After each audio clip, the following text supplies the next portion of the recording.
Boa noite, gente. Boa noite a todos. Mais uma vez estamos aqui juntos, né? Olá, Fernanda. Fernanda Cardial. Seja muito bem-vinda, né? Nossa live aqui do GESA desta sexta-feira. Que bom ter você aqui Obrigada. conosco, Fernanda. Prazer é Boa meu. noite, que bom. Boa noite às pessoas que estão chegando. Rayana,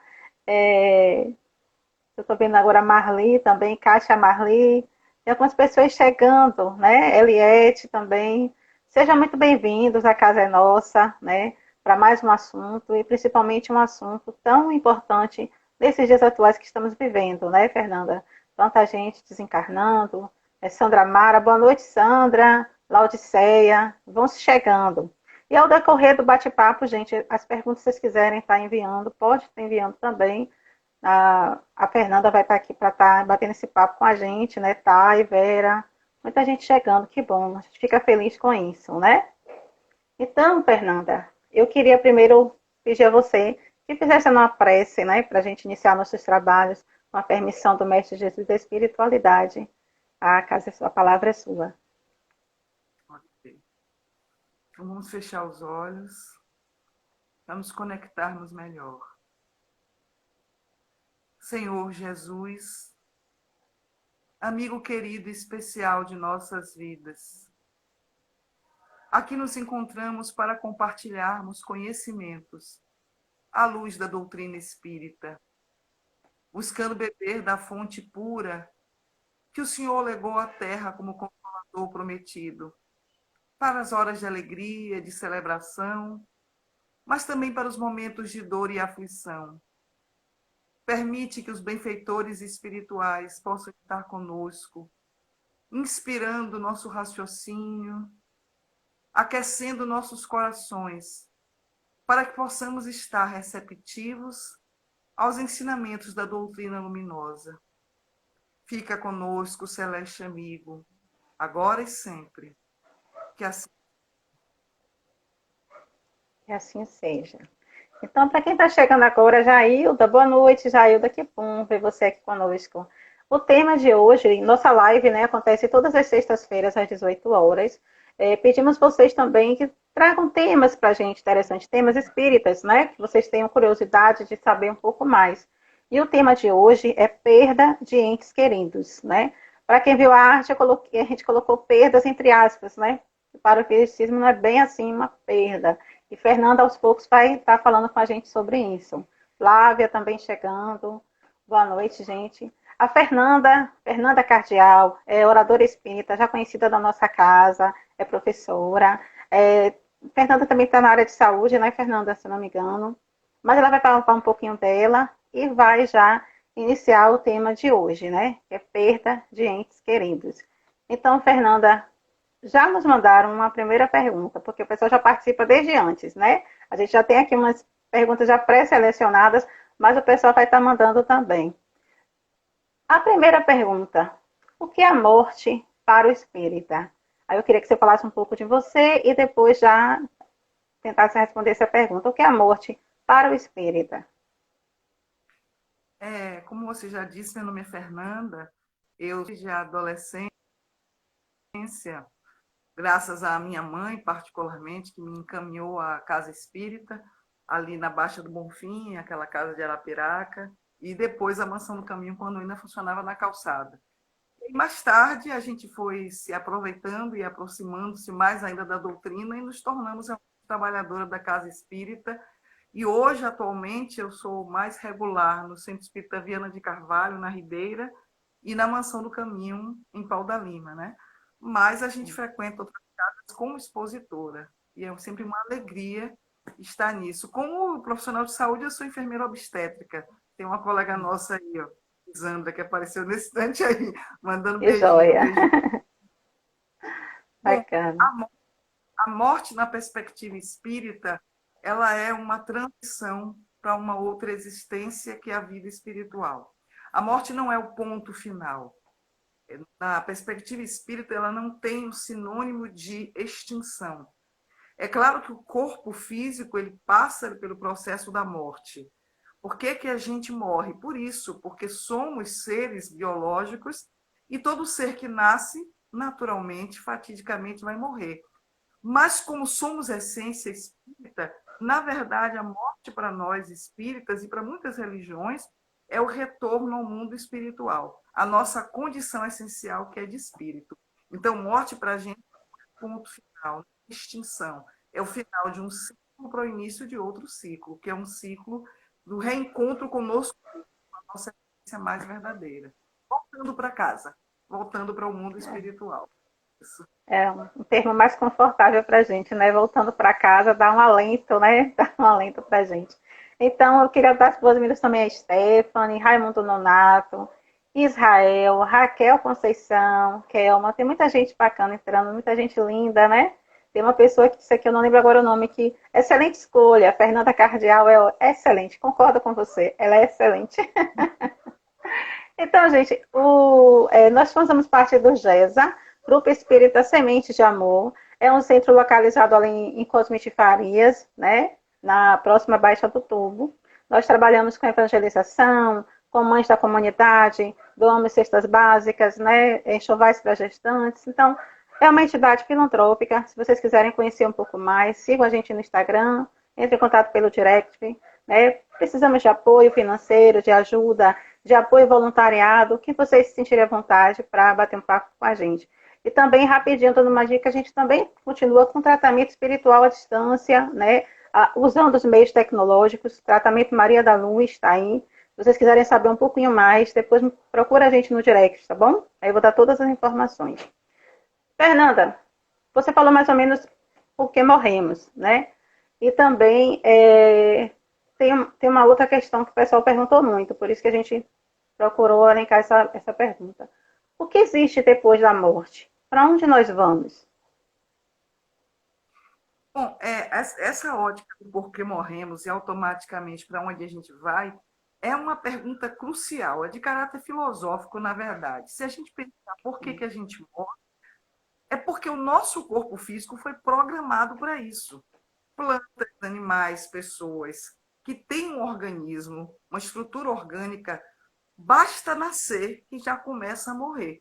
Tem uma poesia de Mário Quintana que fala isso, que a partir do momento em que ele nasce, ele diz: minha morte também nasceu comigo e cresceu comigo. E à medida que vai envelhecendo, ela envelhece conosco até esse momento do reencontro. Então, é reconhecer que a morte faz parte da vida, porque faz parte do ciclo da natureza. Já imaginou se a gente fosse envelhecendo e não morresse?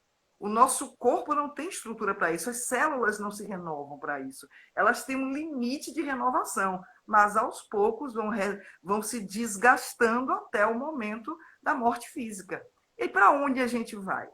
A gente permanece na natureza, por um motivo muito simples. Os espíritos são uma força da natureza, uma das maiores forças da natureza. A gente não vai para lugar nenhum. A gente muda só de padrão vibratório. A gente se desveste desse corpo físico e passa por uma natureza, uma condição mais essencial, mais sutil, mas é o mesmo lugar do ponto de vista de universo. A gente não vai para um outro lugar distante, a gente muda somente a frequência vibratória, o padrão. Só que como a gente aprende com a doutrina espírita que fomos criados como princípio espiritual, nossa realidade essencial é espiritual. É o que é realmente permanente, a condição física que é impermanente. Não importa se eu viva 100 anos, se eu viva cento e poucos anos, isto ainda é nada diante da eternidade. Porque a gente foi criado no plano espiritual, como princípio espiritual, nele nos desenvolvemos e periodicamente vivemos uma experiência física, envergando um corpo físico. Quando essa experiência termina por acidente, doença ou alguma intercorrência, a gente retorna para o nosso lugar original, que é o mundo dos espíritos. A condição que isso se dá que depende de nossas aquisições, nossos valores morais, o que realizamos, o que poderíamos determinar nossa condição no plano espiritual. Mas todos retornaremos para a nossa condição de espírito. Então, não existe essa coisa, né? Paraíso, inferno, né, que as pessoas, né, tanto o temem ou desejam, almejam, né, o paraíso ou então o inferno para pagar as penas, né, digamos assim. É porque essa é uma Ok. visão de religião, como a morte ainda é vista como uma grande desconhecida, e após a morte também, esse é um dos medos da morte. É uma das causas da morte. O que, é que vai acontecer comigo? Ah, tá bom, entendi que eu, espírito, continuarei vivo. Eu, espírito, mas vou para onde? O que vai acontecer comigo? Qual o meu destino? Esse desconhecimento é que torna muitas pessoas assustadas. E o Espiritismo ensina que esse destino pós-morte depende de como se viveu a vida, tal morte. Se a gente teve uma vida baseada na ética, na moral, numa conduta reta, no esforço do bem, nosso destino após a morte também será bom. Entendeu? Não importa o nome que alguém possa dar, de paraíso, de jardim do Éden, ou qualquer outra coisa. Assim como se minha consciência traz a culpa ou remorso de comportamento inadequado, é claro que eu tenho medo do que vai acontecer depois. Porque há uma lei de equilíbrio do universo que ela dá conforme o que demos. Então, é isso que também assusta as pessoas em relação à morte e ao morrer. O que vai Verdade. acontecer depois. Entendi. Foi a Edneia que falou que sua fala é excelente, né? Nós tá cheio de fã aí, viu? Te escutando, Fernanda. O pessoal comentando perfeito, interessante, é isso aí mesmo. Cida, Maria Aparecida, boa noite. Nívia, né, Bárbara. Muito boa noite, gente. Vão chegando e vão perguntando também, viu? Traz perguntas que ainda dá tempo de responder. Fernanda, até eu fico pensando que, como você falou, é a única certeza, praticamente, que a gente nasce já sabendo que chegará o dia de morrer. Né? E, infelizmente, muitos de nós ainda não se acostumou com essa ideia, mas, como você falou, a questão do conhecimento é tudo. Então, gente, independente de religião, vamos procurar ler mais, se informar mais, para poder ficar, né, com a mente e o corpo, né, na expectativa mais suave, mais amena, né? É isso aí. Então, Rômulo também, boa noite, Rômulo. Chega mais junto com a gente. A próxima pergunta, Fernanda. Para o Espiritismo, a morte de um ente querido pode ser considerada como uma perda? Normalmente, como a morte ela está muito associada à destruição e extinção, costumamos usar a expressão, de um modo geral, na sociedade, como perda. A perda de alguém querido, de um ente querido. Mas a visão espírita é que não é uma perda real. Se o afeto é legítimo, se a gente ama aquela pessoa, se aquela pessoa nos ama, não perdemos a pessoa. A gente tem uma separação temporária. Na ótica espírita, a morte é uma separação temporária. É como se alguém fosse para um país distante, um lugar muito longe, que fisicamente se separa. Não é possível ter aquele olho no olho, não é possível o toque, o abraço. Por exemplo, a gente está vivendo uma situação de separação, de isolamento social, mas a gente continua no afeto, na ligação afetiva. Porque quem ama de verdade transcende a tudo isso. Então, o termo perda não é coerente com o ensinamento da doutrina espírita. É uma separação, e ainda assim temporária, porque a gente sabe que depois que fizermos também a nossa viagem, reencontraremos com aquele ser querido, não importa quanto tempo isso vai demorar. Então, não é perda. Perda dá sentido de como se fosse uma extinção. Nunca mais Nunca voltar. mais. Melhor a gente substituir o adeus por até logo. O próprio Allan Kardec, quando ele desencarnou, o discurso que foi feito ali no momento do sepultamento foi um até logo, não foi um adeus. Porque Camille Flammarion, o grande espírita francês, ele sabia até logo. Não importa se vai durar 40, 50, 80 anos ou mais, mas é até logo, a gente vai se reencontrar. Isso é extremamente consolador. Extremamente É verdade, consolador. verdade. A Sandra Mara está fazendo uma pergunta aqui. Deixa eu tentar localizar a pergunta da Sandra Mara. É possível nos reencontrar no outro plano espiritual, encontrar com nossos pais, por exemplo, ou depende da evolução de cada um? É a nossa É, participante Sandra Mara. pode responder agora, né? Pode, pode. É, é muito relativo. A gente sabe, por princípio, que reencontraremos nossos afetos. Isto é um princípio fundamental. O que a gente não pode precisar é quando. Vamos dar um exemplo que todo mundo conhece: André Luiz. O espírito André Luiz, todo mundo que já leu ou até viu o filme sabe que ele, quando passou por um tempo relativamente longo no plano espiritual, cerca de 8 anos, mais ou menos, um pouco mais, um pouco menos, sem ver a mãe dele, sem ver o pai dele. Mas é porque ele não tinha condição vibratória de ver nem a mãe, nem o pai. O pai estava em condição até psicológica e espiritual mais grave do que a dele, mas a mãe não. A mãe de André Luiz era um espírito extremamente elevado, visitava-o frequentemente no umbral, que é uma região do plano espiritual, mas ele não podia ver a mãe. Como não podia ver o ministro Clarencio, que era um dos ministros da colônia espiritual Nosso Lar. Então, ele que não podia ver. Por isso é que Jesus dizia, preciso ter olhos de ver. É questão de sintonia. Se eu estou numa faixa vibratória mais baixa, se eu estou presa à mágoa, à inconformidade, à revolta, eu não consigo ver quem está numa faixa vibratória, nem ver, nem ouvir quem está numa faixa vibratória acima da minha. Por isso que ele não conseguia ver a mãe, nem o ministro, porque não tinha sintonia. Quando isso foi possível, bem mais tarde, quando ele já estava na colônia espiritual, Nosso Lar, é que a mãe dele pôde vir visitá-lo e ele pôde vê-la, mas ela estava o tempo todo com ele. Então, é preciso a gente ter essa lucidez de perceber que existem variáveis que interferem. É preciso também permissão dos bons espíritos. Entendeu? A gente só pode ter um encontro como esse também se for permitido pelos espíritos maiores, os bons espíritos. Tá joia, Fernanda. Luta e saudade. Como lidar com a morte de um familiar, uma pessoa querida? O espírita sofre? E também uma aluna sua perguntou aqui agora como se dá esse desencarne de muitas crianças por agora de morte violenta. Acho que é mais ou menos semelhante. Você pode juntar uma pergunta, né? Luta e saudade, como lidar com a morte de um familiar, uma pessoa querida. E se o espírita sofre? As pessoas têm esse estigma, não sei por que espírita não chora, né? Não sofre com a morte. Mas deixa você falar sobre isso. Palestra que quando ele morrer, eu chorar e ai, ai. É claro que chora e sofre. Porque a ausência física dói na gente. É óbvio que quando a gente ama e aquele ser que a gente via, tocava, ouvia, a gente não pode ver, claro que vai dar saudade. E é natural e saudável que a gente viva o luto em relação àquele ser querido que desencarnou. Mas a gente tem que ver que esse luto seja um luto vivido com equilíbrio, com serenidade. Não seja um luto paralisante em que a gente fique aprisionado na revolta, na inconformação, desejando que não aconteça, que não podia ter acontecido, que a gente não aceita a morte daquele ser querido.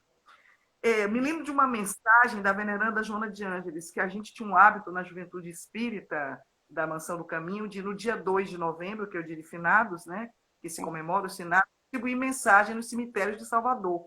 E eu me lembro de uma mensagem de uma delas, da veneranda Joana de Ângeles, que falava assim, mais ou menos assim: a gente sempre pensa a morte visitando outros lares, por que não o nosso? Quer dizer que a morte só visita o lar dos outros, somente a mãe, o pai, o filho, o marido, a mulher de outra família que pode desencarnar e a gente, na nossa família, não. Por quê? Não há excepcionalidade. A morte, ela acontece para todo ser vivo. Se não aconteceu hoje, será amanhã ou depois.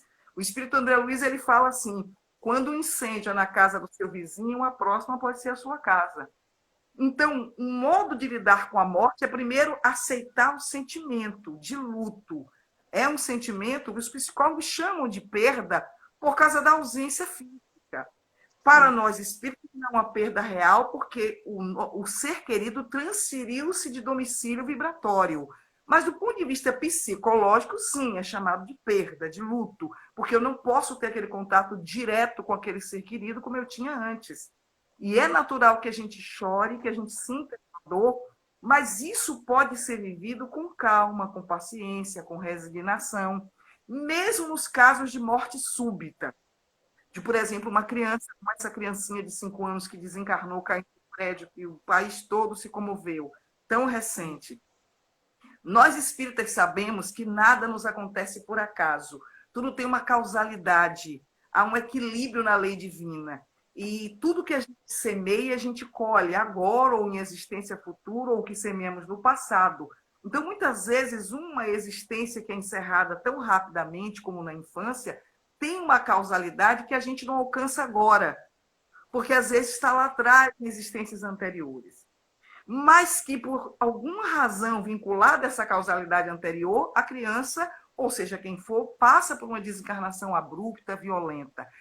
Cabe-nos esse sentimento de fé e confiança em Deus, de que tudo que nos acontece é experiência de aprendizado. Para a criança, na verdade, é uma libertação. Para aquele que desencarna, é um momento de retornar para casa. Allan Kardec usa uma imagem interessante. Ele diz assim: imagine que vocês têm 2 prisioneiros na cadeia, 2. E um deles recebe a sentença de liberdade. Já pagou sua dívida ou está terminando, pode voltar à liberdade, à vida exterior. O outro tem que ficar ainda mais tempo, porque ainda tem que quitar sua dívida com a sociedade. Para o mundo espiritual, a pessoa que desencarna está voltando para casa. Pense que nós temos uma família espiritual, não temos só uma família física. O espírita sabe que nós temos uma família maior. Quando aquela pessoa desencarna, seja criança, idoso, adulto ou jovem, está voltando para essa família. Está deixando a família física? Está, mas está retornando para os seus, que são a família maior. E está fechando um ciclo, às vezes finalizando um processo reencarnatório que é curto, de pouco tempo. Isso está voltando mais cedo para o plano espiritual. Mas aqueles que vivem mais tempo, têm uma vida mais longa, pode ter contas maiores para acertar, pendências maiores para resolver. E ter a misericórdia de uma vida mais longa, porque precisa resolver essas questões. Além do mais, na vivência desse luto, dessa criança que a gente ama, ou pai, ou mãe, ou quem for, a gente precisa entender que continua vivo dentro de nós. Continua em nossas lembranças. A melhor maneira de reverenciar isso é guardar os momentos que vivemos. Eu tenho uma amiga, ela é uma senhora idosa. O primeiro filho dela, no momento do parto, teve graves problemas. Ele nasceu com sequelas neurológicas graves. Ele não falava, não chorava, não ria, nada. Viveu poucos anos, 2 ou 3 anos.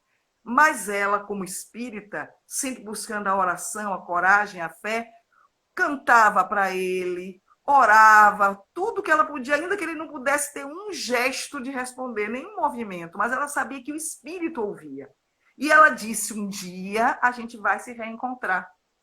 Um dia você vai vir com um corpo saudável, em algum momento a gente vai se reencontrar, ou eu vou lhe reencontrar no plano espiritual. Então, essa fé é que testa a nossa capacidade de confiar no amor de Deus. Se ele nos confiou viver essa experiência dolorosa de uma indizem violenta, abrupta de um ser querido, é porque sabe que a gente pode, buscando a serenidade, a oração, a confiança na paternidade divina, a gente pode lidar com isso. É claro, se precisar, a gente vai procurar a psicoterapia. É óbvio. Mas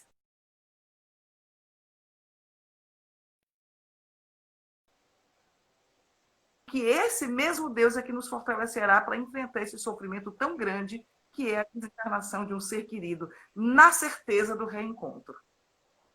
Verdade, Fernanda. O Israel fez uma pergunta aqui agora interessante. Eu não sei se a outra foge um pouco do tema, mas se der tempo de você exemplificar, você fala. Ele pergunta se só os espíritas podem ter contato com os espíritos. E o que seria a lei de causa e efeito? Não, espíritos podem se comunicar em qualquer ambiente. Basta que Qualquer tenha uma religião, pessoa. né?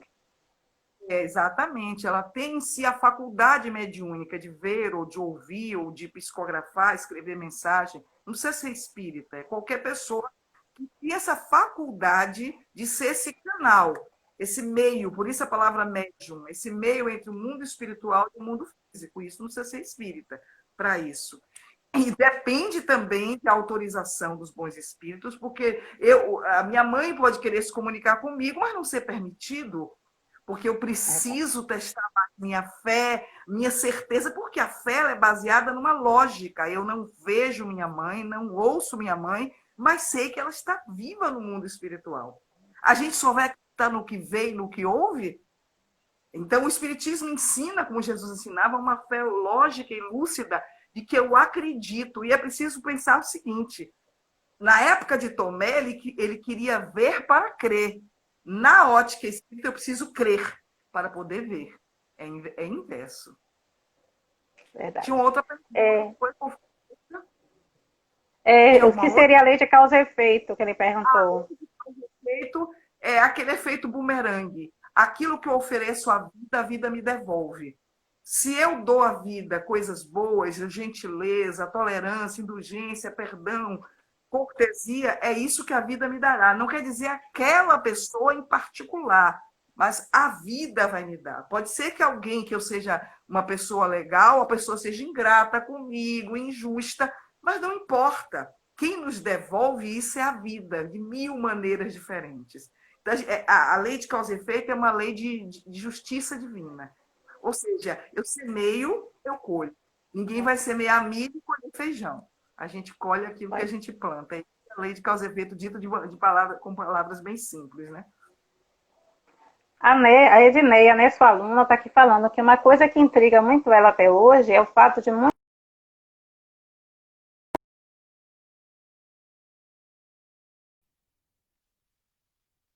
cerca de 8 deles terem retornado à pátria espiritual de forma abrupta e em datas próximas ou idênticas. Você quer comentar alguma coisa sobre isso, Fernanda? É uma curiosidade, algo que intriga ela. Eu não sei se a gente tem essa resposta, né?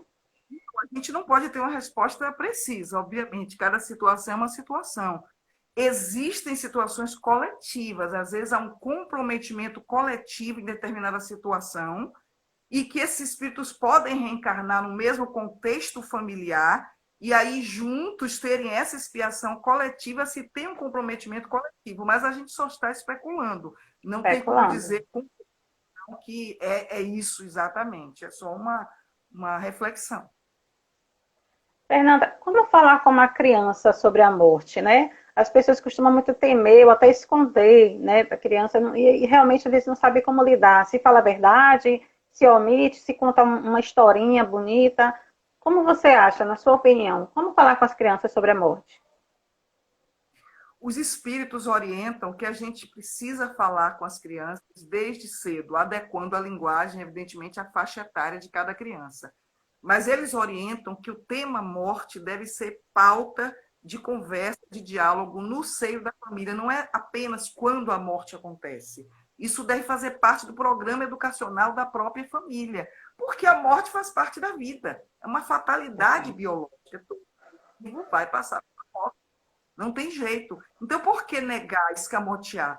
Quanto mais cedo se conversa sobre o assunto de maneira natural, sem aquele tom de fantasmagórico, trágico, assustador. Ao contrário, apresentando a morte como algo natural, que é uma transição de um plano de vida para outro plano. Não se sai da vida, se modifica o padrão. A gente está sempre vivo. Uma vez que Deus nos criou, estaremos sempre vivos. Ora vivos no plano espiritual, ora vivos no plano físico. Mas ninguém sai da vida. A morte, ela é morte apenas para o corpo físico. E mesmo assim é transformação molecular.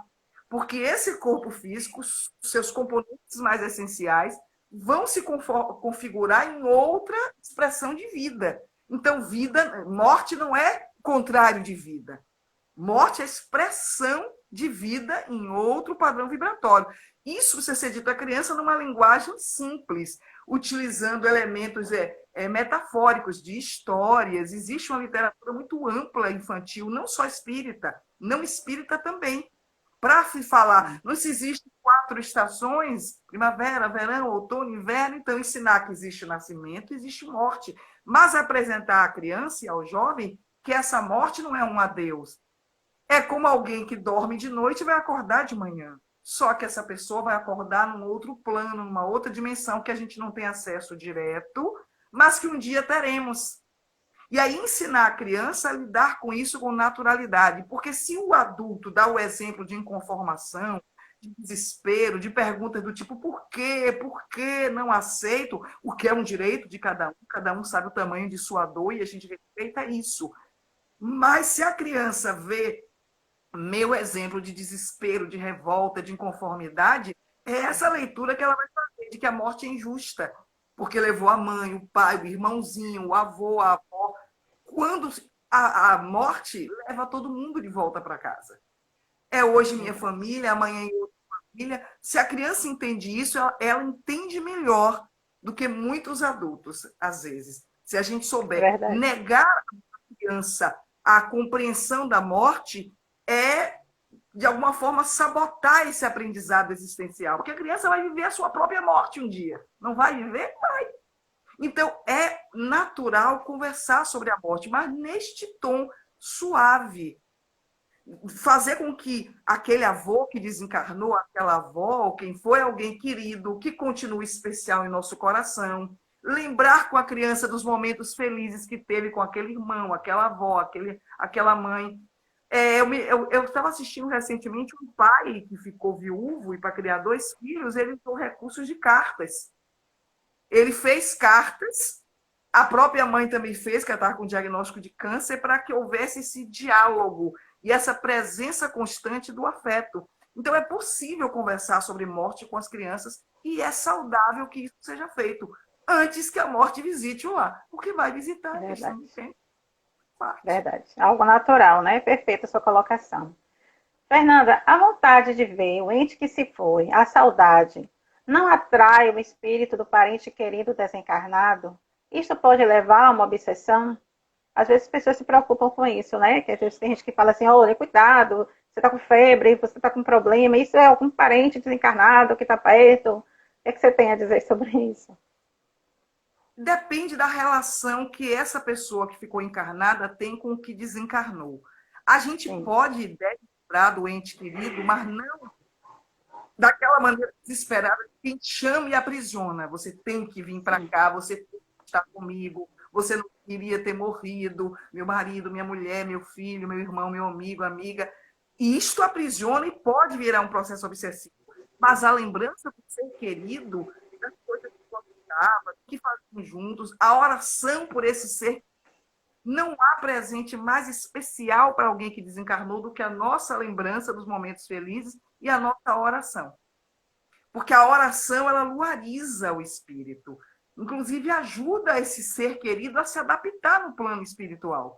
Então, a gente pode pensar e deve orar pelos nossos seres queridos sem esse sentimento de aprisionamento, de apego. Porque aí sim, aí pode virar um processo obsessivo grave. Porque cria uma dependência do encarnado para o desencarnado e vice-versa. Aí vira obsessão mesmo, pode virar.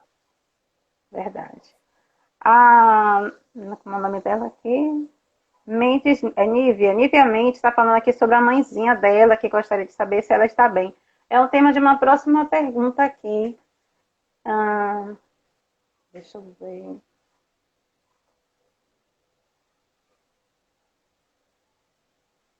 Sim. O que você diria às pessoas que buscam o centro espírita com profundo desejo de receberem uma mensagem de um ente querido que já partiu? Às vezes as pessoas chegam, né, querendo uma psicografia ou uma mensagem mesmo mediúnica, né, de saber de fato sobre aquele ente que já partiu. O que você tem a dizer sobre isso para essas pessoas que pensam dessa forma ou que têm esse desejo, né?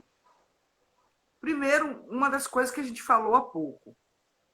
Mesmo que o nosso querido ser desencarnado queira se comunicar conosco, nossa mãe, pai, marido, mulher, filho, nem sempre isso é possível. Primeiro, porque é uma ordem no universo e tudo só pode ser feito com permissão, principalmente nesses casos de comunicação de desencarnados para encarnados. Segundo, mesmo que haja uma permissão, nem sempre é possível que o espírito comunicante, aquele familiar, consiga encontrar um médium em que haja uma sintonia, uma possibilidade de assimilação e combinação de fluidos do desencarnado com o encarnado. Às vezes o familiar quer se comunicar, mas não é possível. Isso é uma das razões.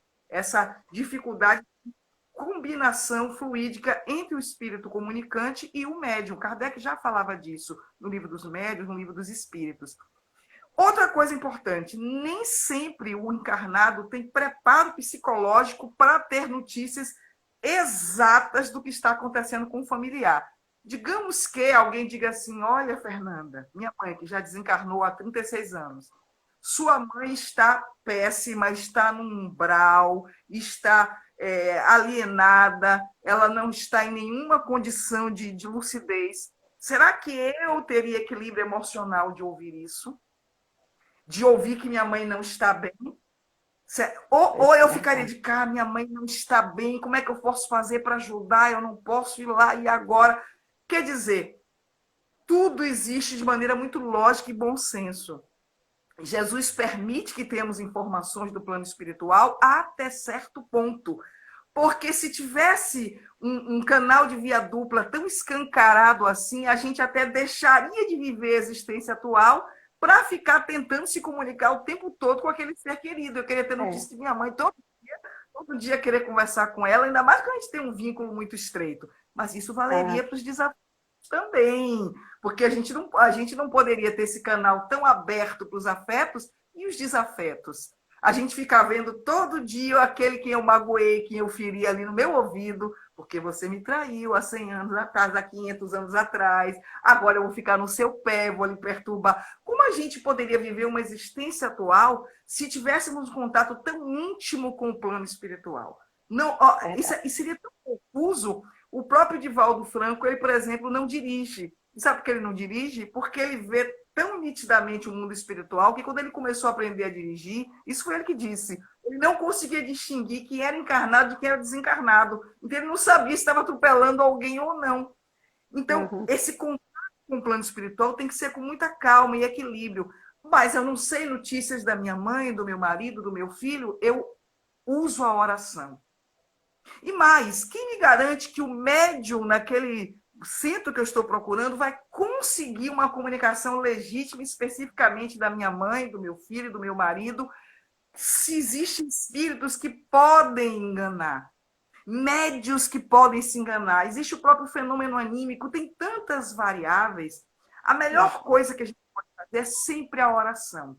Porque a oração vai ajudar a minha mãe, meu marido, meu filho sempre, quer esteja bem ou não esteja bem.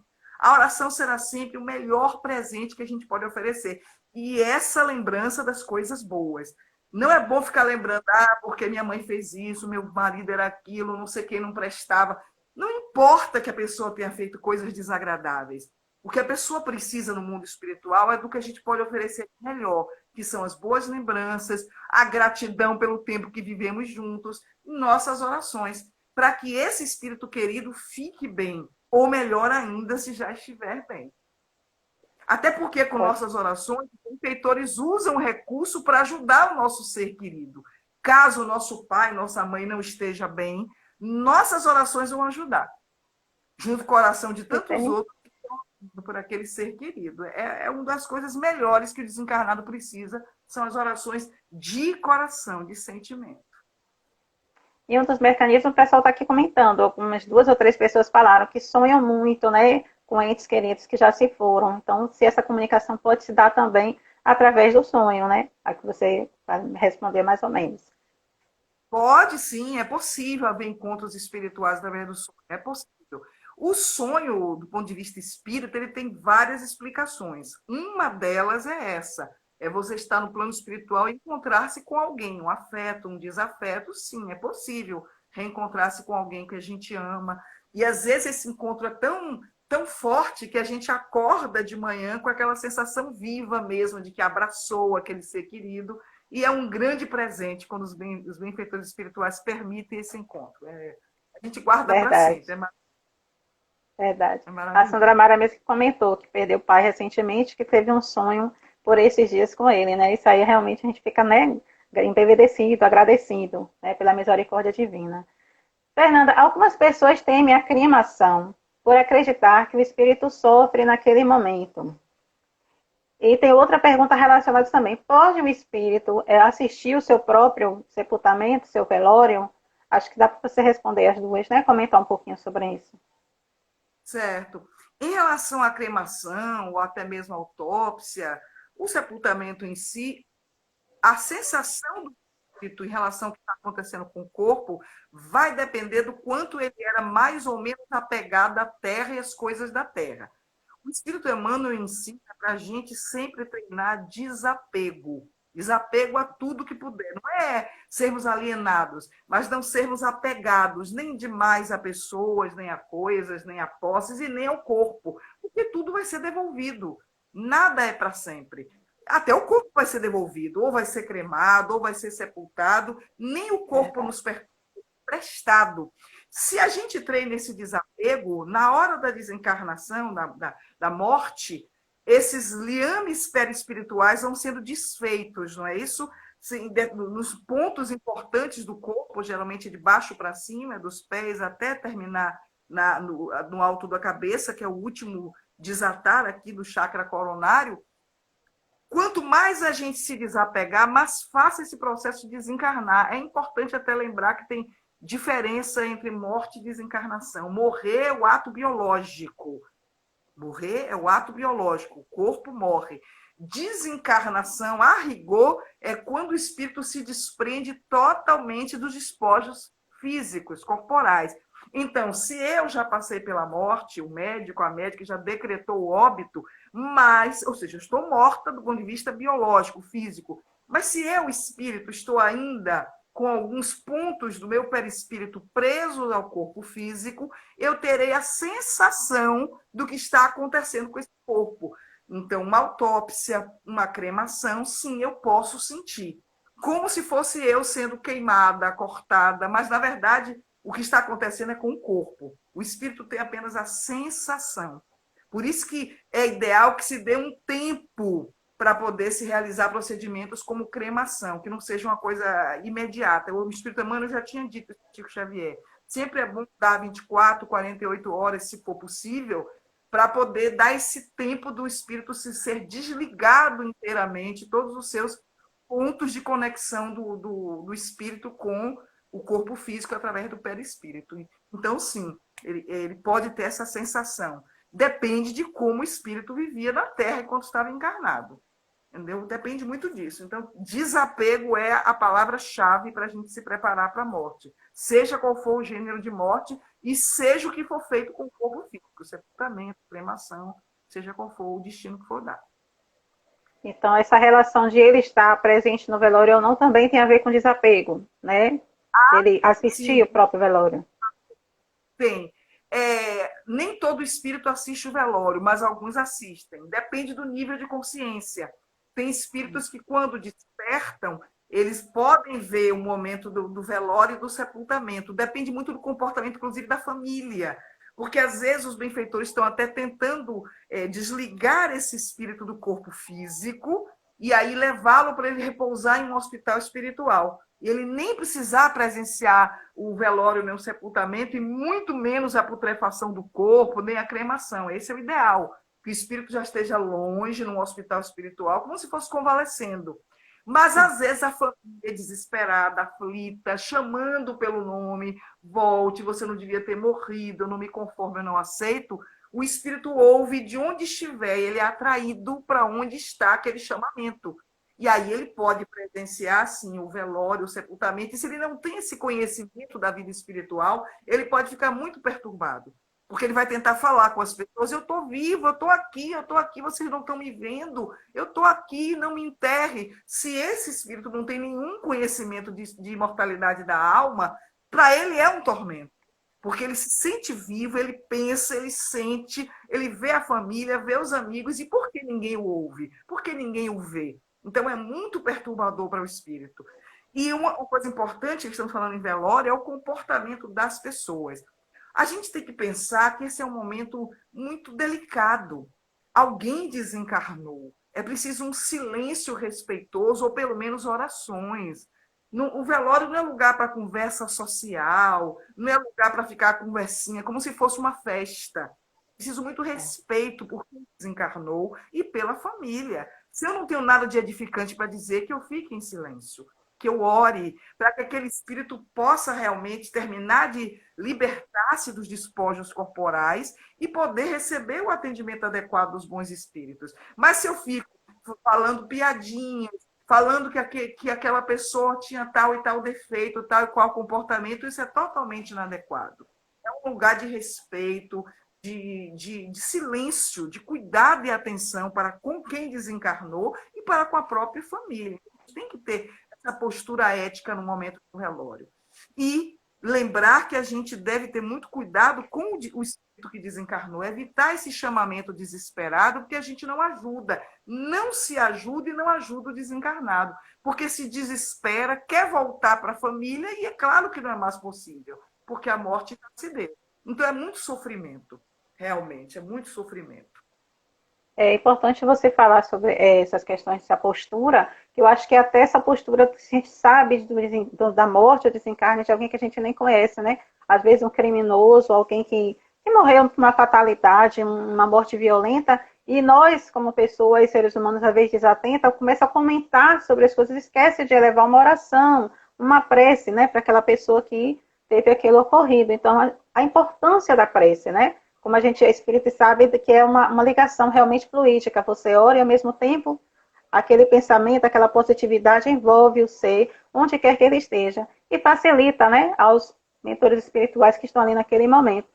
Quando a gente passa mesmo por acidente de trânsito, vê tantos curiosos, né, tantas pessoas, se todas elas parassem um momento para uma prece, quanto ia ser fácil, né, para a espiritualidade estar fazendo aquela remoção, aquele processo do desencarne. Fernanda, infelizmente o Instagram nos dá pouco tempo, né, para esse live, muitas perguntas. Eu queria deixar aqui para os nossos espectadores e com a sua permissão também. Foram algumas perguntas que deixaram de ser respondidas, por favor, enviem via direct, que eu vou encaminhar para a Fernanda e a proporção do tempo que ela for tendo condições, né, Fernanda, ela vai respondendo e eu passo essa resposta para vocês via direct, porque tem muitas coisas interessantes que foram perguntadas.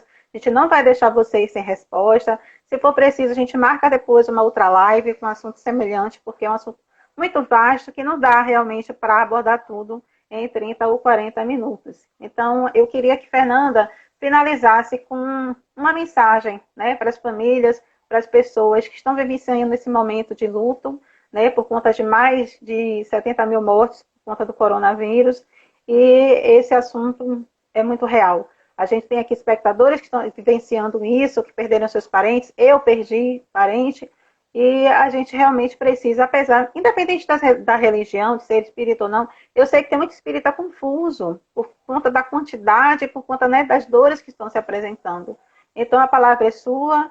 Eu gostaria que você finalizasse com essa mensagem. O que você pode dizer para essas pessoas que estão passando por isso, ou não, ou que ainda vão vivenciar? Eu estava me lembrando de um texto de Allan Kardec que ele escreveu na Revista Espírita, que foi a revista que ele criou na França, na época da cólera que acometeu a Europa no século XIX e que também um número imenso de pessoas desencarnou. E naquela época as condições sanitárias eram muito piores do que as condições que temos hoje. Mas era uma desencarnação em massa também. Portanto, faz a gente lembrar o que estamos vivendo agora. O que Kardec respondeu na época no texto que ele publicou a respeito disso? Ele disse que o fato de sermos espíritas não nos torna isento de viver algo dessa natureza.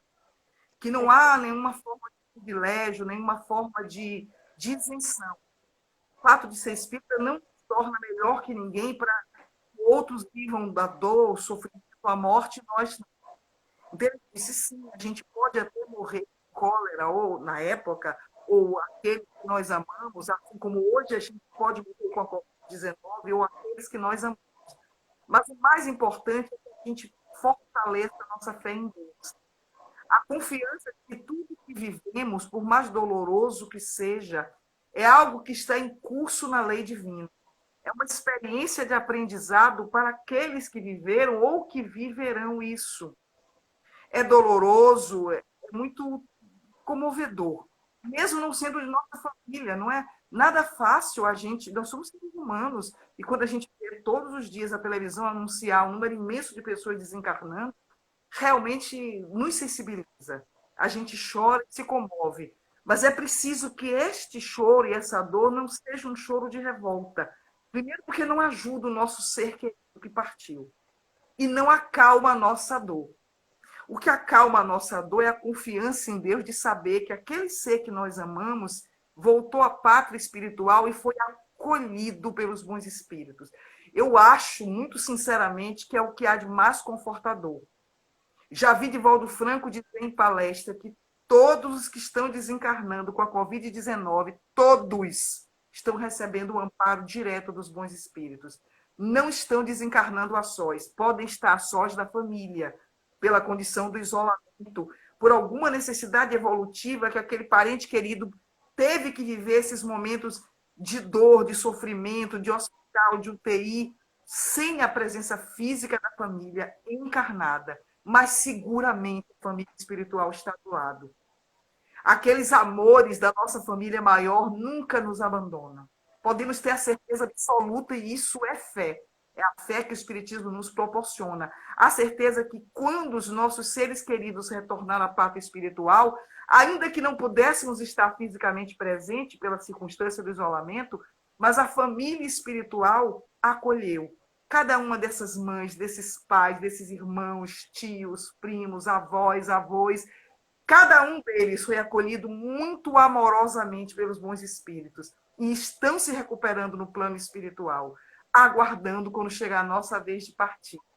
A gente precisa ter essa certeza interna para que a fé nos mantenha confiantes e serenos, haja o que houver. Esse é o testemunho que Jesus espera de nós.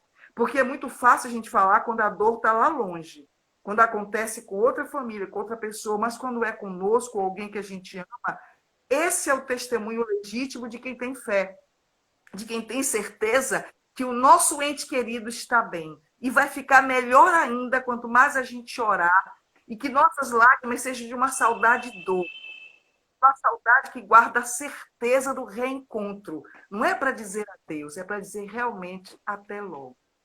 Jesus abençoe cada uma das pessoas que desencarnaram, que estão desencarnando ou que virão a desencarnar por causa da Covid-19. Que Deus abençoe cada uma delas e seus familiares. Mensagem emocionante, Fernanda. Chega a me emocionar. Nós agradecemos muito a sua presença, foi maravilhoso. Eu queria falar para as pessoas que ainda estão nos assistindo, que não conseguiram chegar desde o início, essa live vai ser disponibilizada no Instagram, no Facebook e também no YouTube do GES. Vocês podem acompanhar desde o início, né? E como eu falei, as perguntas que não foram respondidas aqui, a gente pede desculpas, mas que vocês podem estar enviando via direct, que a gente vai estar fazendo o possível para responder. E a depender da quantidade, a gente traz Fernanda aqui de novo. Ela tem toda a boa vontade, é uma pessoa maravilhosa. Ela vem aqui de novo conversar com a gente sobre um tema semelhante ao mesmo tema, tá certo? Então, uma boa noite a todos, né? Vamos parar e refletir sobre um pouquinho, sobre tudo isso que Fernanda colocou. Independente de religião, a gente não está aqui para mudar a religião de ninguém, a gente está trazendo uma palavra de conforto, de esperança, de conhecimento. Então, vamos nos debruçar, né, sobre essas palavras, vamos reassistir esse vídeo algumas vezes, porque é o que nós precisamos neste momento, gente, de união, de paz, de equilíbrio, e não de divisão. Então, somos todos irmãos, independente da religião, independente do que a gente pensa sobre a vida após a morte, tá bom? Então, Fernanda, uma boa noite, que Deus te abençoe também. Foi maravilhoso estar com você aqui. E avisando aos nossos internautas, na próxima sexta-feira a gente traz um outro tema também bastante interessante, né? Os animais têm espírito? Vocês já pararam para pensar sobre isso? Os nossos pets, né? Para onde eles vão? O que acontece com eles, né? É possível reencarnar como animal? Muitas pessoas têm essas curiosidades, né? Não espíritos ou que ainda não têm o conhecimento da doutrina. Então, aproveitem essa sexta-feira que vem com o médium Raimundo Nonato, que vai estar nos respondendo sobre essas questões, tá bom? Uma boa noite a todos. Fiquem com Deus. Fernanda, gratidão eterna, tá bom? Boa noite. Boa noite.